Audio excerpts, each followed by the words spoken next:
Ako po si Eman Flores, loan consultant po ng Cycle Financing at 3 years na po ditong loan consultant.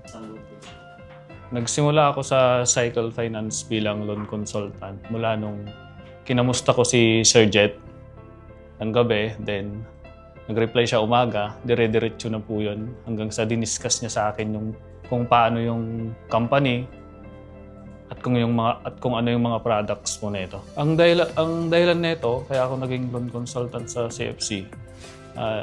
Nakita ko kasi na 'di ba, motor kasi yung product, hilig ko kasi yung motor. Tsaka nakita ko na parang dito ko mababawi yung mga losses ko ng pandemic. Marami na akong mga naging achievements mula nung naging loan consultant ako ng Cycle Finance.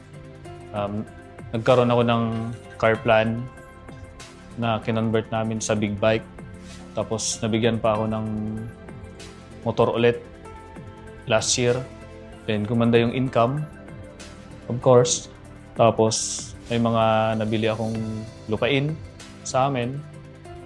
Then yun nga, mas nabibigyan ko pa ng magandang kinabukasan yung pamilya ko.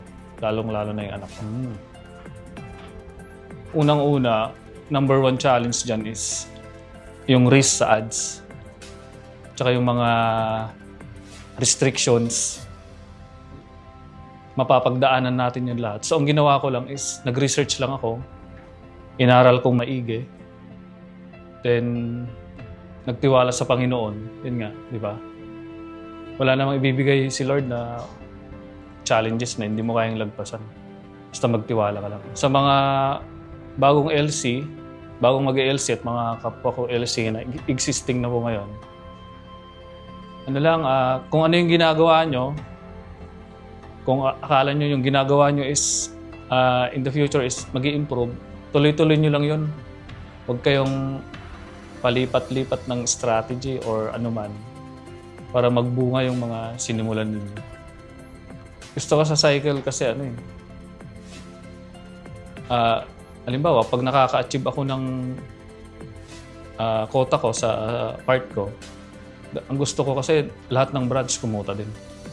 Para lahat happy-happy. At unang-una makakota si Cycle Finance.